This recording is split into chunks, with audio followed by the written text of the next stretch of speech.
Bogotá parecía aún más fría aquella noche de junio.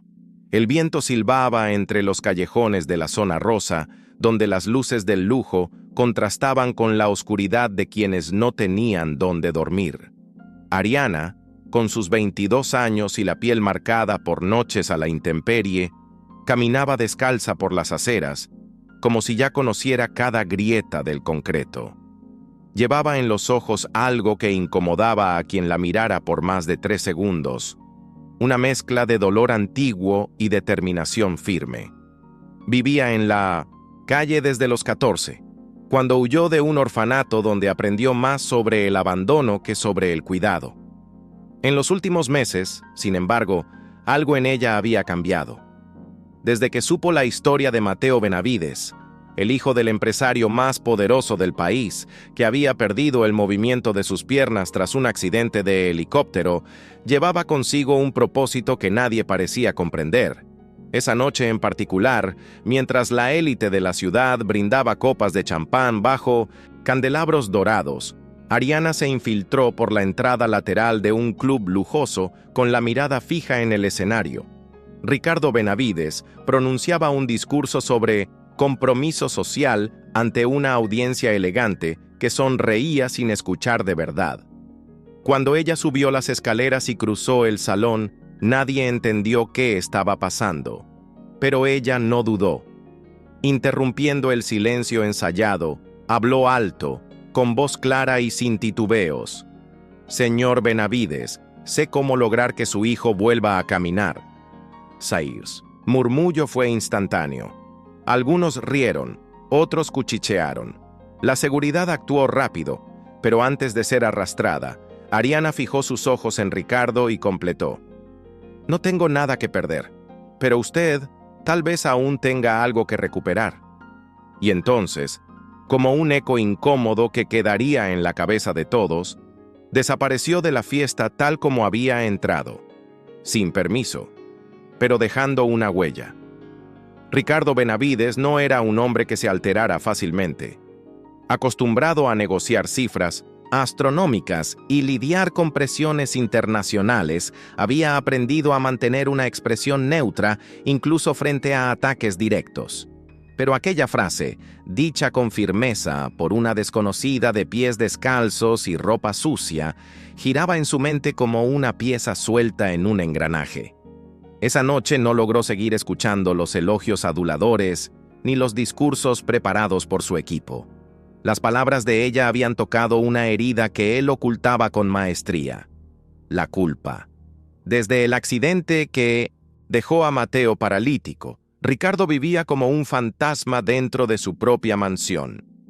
Había delegado todos los cuidados del niño a enfermeros y terapeutas, manteniéndose ocupado con eventos y viajes para no enfrentar el dolor de verdad. En el fondo, sabía que su distancia no se debía solo a la falta de tiempo. Era miedo a mirar los ojos apagados de Mateo, miedo a no saber qué decir, miedo a ser visto como un padre que había fallado. Y en esa madrugada, solo en el auto blindado que lo llevaba de regreso a casa, cerró los ojos por un instante. La imagen de Ariana surgió con una claridad incómoda. Su rostro, a pesar de la suciedad y el cabello enmarañado, no transmitía delirio, transmitía certeza. Y eso era lo que más lo perturbaba. La posibilidad de que aquella mujer invisible para el mundo estuviera viendo algo que él, con todos los recursos y médicos del país, aún no había logrado ver. A la mañana siguiente, antes de que los periódicos titularan el incidente como intento de invasión por una indigente, Ricardo ya había ordenado a sus guardias que reconstruyeran el trayecto de la muchacha. Quería saber dónde dormía, quién era, de dónde venía. Por primera vez en mucho tiempo, tomó una decisión por impulso.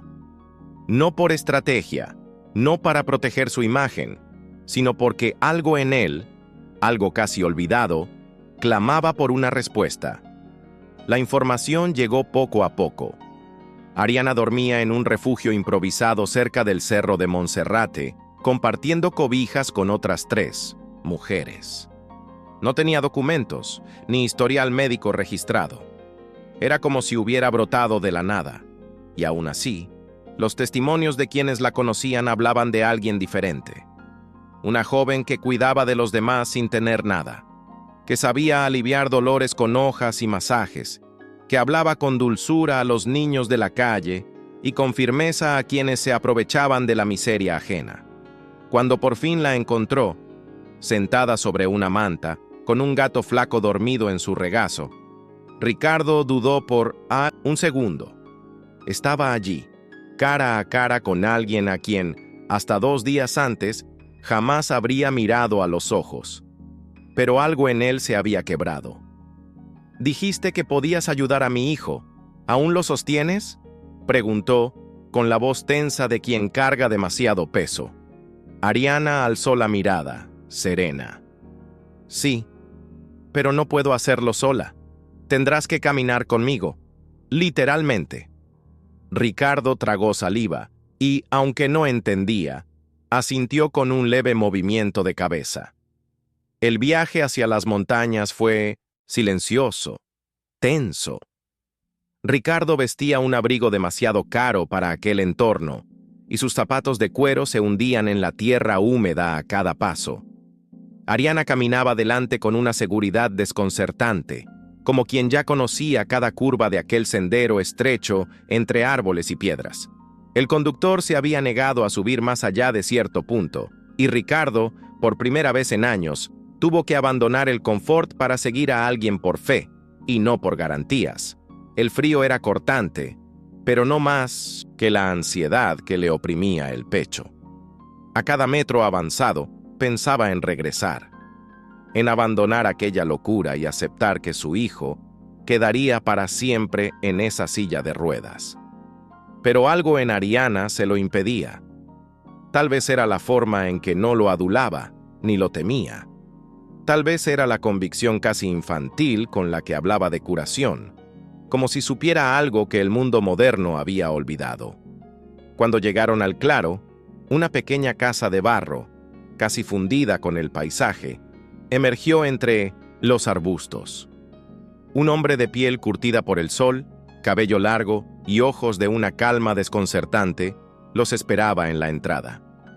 No dijo su nombre, solo abrió la puerta y con un gesto simple los invitó a pasar. Ricardo sintió un escalofrío recorrerle la nuca.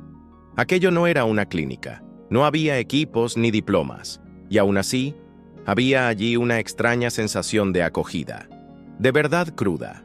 Dentro de la pequeña casa, el tiempo parecía correr a otro ritmo.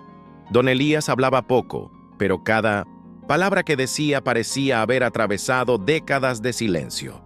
Se sentaron sobre esteras tejidas en el suelo, frente a una pequeña fogata alimentada con hierbas que desprendían un aroma dulce e intenso. Ricardo, desconfiado, mantenía la mirada atenta a todo: los movimientos, los objetos, los gestos, como si buscara pruebas de que no estaba siendo engañado. Pero el curandero no intentaba impresionarlo, solo observaba. Ariana, por su parte, cerraba los ojos de vez en cuando, como si se estuviera sintonizando con algo invisible. Cuando Ricardo habló de Mateo, el tono le salió seco, casi a la defensiva. Dijo que ya habían intentado todo: fisioterapeutas, neurólogos, especialistas de 3 continentes. Don Elías escuchó todo en silencio, sin interrumpir, hasta que dijo con voz ronca: «Ustedes buscaron médicos para tratar las piernas, pero ¿quién va a tratar su espíritu?». Ricardo frunció el ceño, irritado. Pero antes de que pudiera responder, el curandero continuó: «La curación no empieza en el cuerpo. Comienza cuando el dolor es visto, y él aún está esperando que tú mires el suyo». Esas palabras golpearon a Ricardo como una bofetada. Por primera vez, no tuvo argumentos. Solo bajó la mirada y quedó en silencio. Porque, en el fondo, sabía que don Elías tenía razón. Esa misma noche, Mateo fue llevado hasta la casa de don Elías, envuelto en una manta gruesa y con la mirada perdida. Ariana lo cargó en silencio hasta un colchón improvisado junto a la fogata, como si aquel lugar fuera sagrado. Ricardo lo seguía de cerca, pero con distancia emocional. No sabía cómo tocar al hijo que antes alzaba en los hombros y ahora apenas podía mirar sin sentir culpa. Don Elías se sentó frente a Mateo y, sin tocarlo, empezó a hablarle como si el niño pudiera oír desde dentro de una cueva profunda. Le habló de su cuerpo, de los músculos dormidos, de la memoria escondida en cada célula. «Tus piernas no te han olvidado», murmuró, con voz suave. «Solo esperan que tú también las recuerdes». Mateo no respondió. Ni una palabra, ni un gesto, pero algo en su respiración cambió. Ariana lo notó, como se nota el cambio en la dirección del viento antes de una tormenta. Ricardo también lo sintió, aunque no lo quiso aceptar. Le parecía absurdo que unas palabras, un fuego y unas hierbas pudieran hacer más que todas las clínicas de Bogotá. Pero en el fondo, por más que luchara contra la idea, algo dentro de él comenzaba a ceder. No era esperanza todavía, pero ya no era solo incredulidad. Era una grieta. Los días siguientes fueron extraños para Ricardo. No había señal de celular, ni televisión, ni reuniones para distraerse. Solo estaban ellos. Él, su hijo, Ariana, y aquel anciano que parecía vivir en una eternidad paralela. Don Elías los despertaba al amanecer. Les enseñaba a calentar el cuerpo con movimientos lentos, casi ceremoniales, y luego dirigía ejercicios de respiración que, según decía, conectaban el alma con el cuerpo. Mateo, en su silencio, seguía cada indicación con una atención que no mostraba desde antes del accidente. No hablaba, pero lo observaba todo. A veces, cuando creía que nadie lo veía, cerraba los ojos y movía apenas los dedos de los pies, como probando. Ricardo lo notó una mañana y sintió una mezcla de alegría y miedo. Alegría por ver una señal de vida, miedo de ilusionarse en vano. Durante una de las sesiones, don Elías pidió que Ricardo se sentara detrás de su hijo y simplemente le hablara. No de médicos, no del accidente, solo que le contara un recuerdo feliz. Ricardo, incómodo, empezó a hablar de un día en el que Mateo aprendió a nadar. Su voz temblaba. Mateo no respondió, pero una lágrima corrió por su mejilla. Y en ese instante, Ricardo comprendió que no era Mateo el que había dejado de caminar primero. Había sido él. Una tarde, mientras el sol descendía detrás de las montañas, Ariana se acercó a Ricardo con una sinceridad que lo desarmó. Estaban solos, frente a una pequeña fogata que chispeaba sin prisa. «Usted no me conoce, señor Benavides, pero yo también sé lo que es perder algo sin poder hacer nada». Le contó, sin dramatismo, cómo había visto morir a su madre en la calle, cómo había dormido en escaleras húmedas y sobrevivido a base de restos ajenos. No buscaba compasión, solo explicar por qué ella no podía mirar a un niño roto sin intentar hacer algo. Ricardo, por primera vez, no la miró como una intrusa, sino como alguien que había cargado con más peso del que parecía. Había en sus palabras una dignidad que le dolía. Ariana no buscaba nada a cambio. No quería fama, ni dinero, ni crédito. Solo que Mateo se salvara, porque eso, de alguna forma, también la salvaba a ella. Esa noche, Ricardo no pudo dormir. Se levantó varias veces, se acercó a la hamaca donde dormía su hijo y se quedó mirando sus pies inmóviles, preguntándose si alguna vez volverían a moverse con libertad. Y sobre todo, si aún estaba a tiempo de reconstruir el lazo que había dejado caer por miedo, por dolor, por no saber cómo ser padre de un niño herido. Al amanecer siguiente, don Elías no se levantó. Ariana fue la primera en notar que algo estaba mal. El anciano respiraba con dificultad y sus manos temblaban, como hojas secas agitadas por el viento. Ricardo corrió a su lado y lo ayudó a recostarse, mientras Mateo los miraba con los ojos muy abiertos. A pesar de su fragilidad, don Elías pidió que no llamaran a nadie. «Mi cuerpo sabe que llegó su momento», murmuró. Ariana lloraba en silencio, tomada de su mano. Ricardo, desconcertado, se arrodilló junto a él. Fue entonces cuando don Elías, con voz casi imperceptible, le confesó su verdad. «No tengo poderes, Ricardo. Nunca los tuve. Solo aprendí a escuchar lo que otros no oyen, a ver donde los demás no miran. La sanación no está en mí, está en ti, en lo que hagas con tu amor». Le pidió que no dejara que Mateo viviera con la sombra de su propia tristeza y que nunca más dejara pasar un día sin decirle que lo amaba. Luego, con una serenidad que parecía imposible, cerró los ojos. Y se fue. Así, sin ruido. Como si supiera que su misión había terminado. Los días siguientes fueron silenciosos, como si el mundo entero hubiera guardado luto por don Elías. La cabaña seguía llena de sus plantas, sus aromas, sus cuencos de madera, pero su ausencia pesaba como una piedra en el pecho de los tres. Ariana pasaba las mañanas recogiendo hojas secas del jardín, como él solía hacer.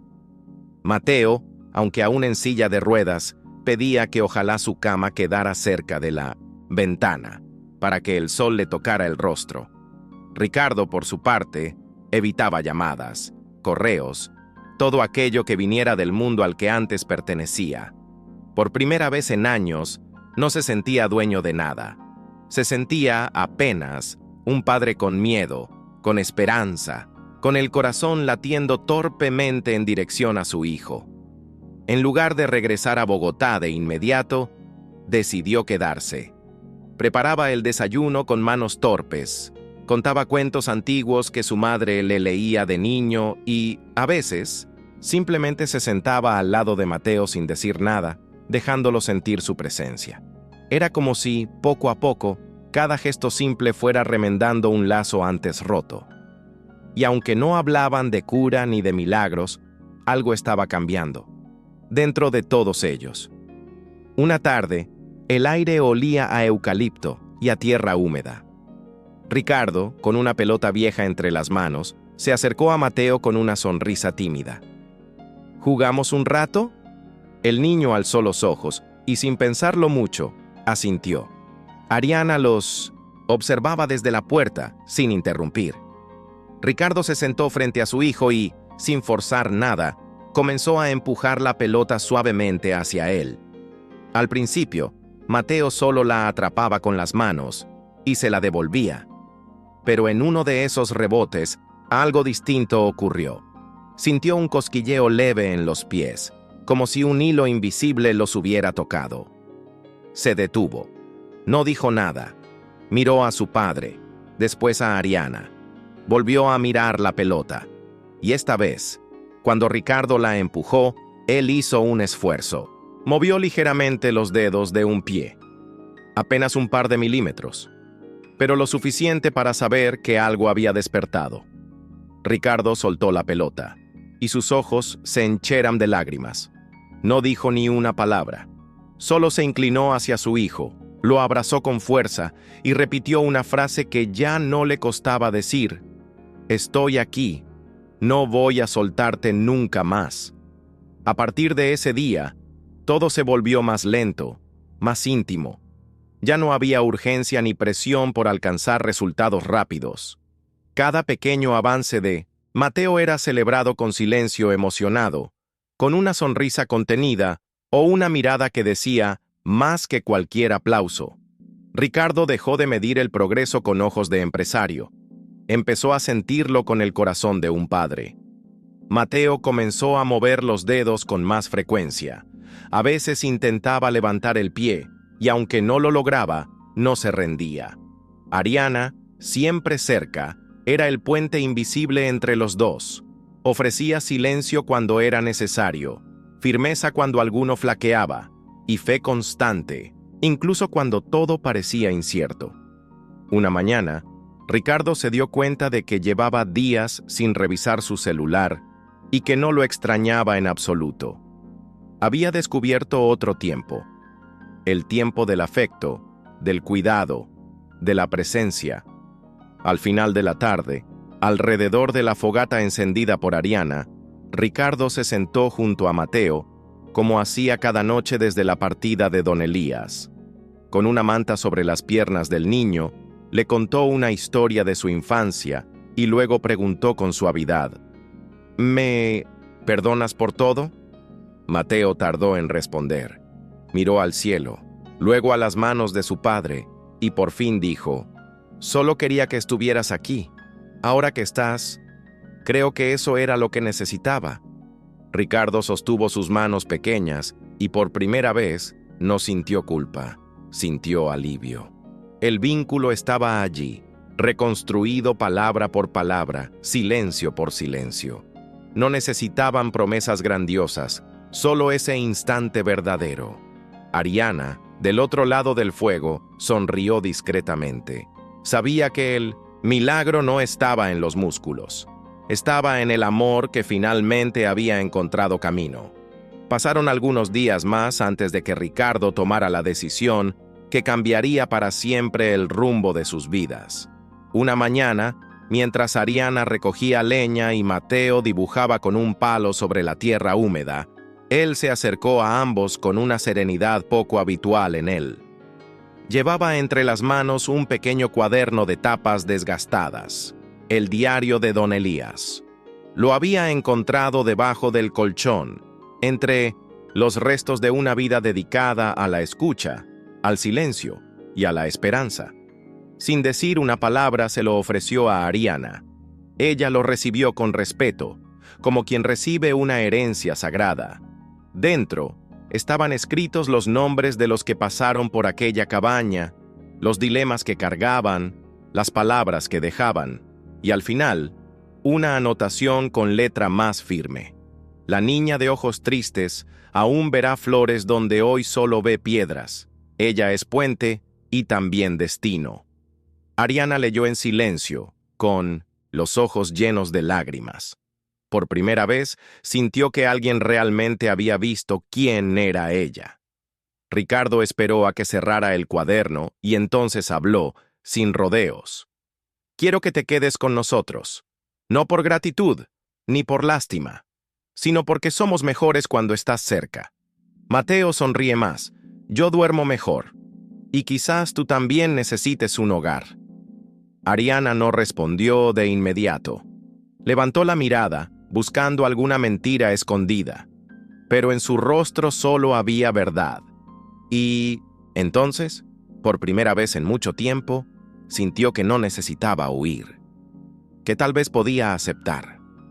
Mateo, que escuchaba todo en silencio, dijo: «Sería lindo tener una hermana». La frase, tan simple, fue como un sello. Desde ese instante, algo cambió. No solo en la forma en que se miraban, sino en la manera en que comenzarían a caminar.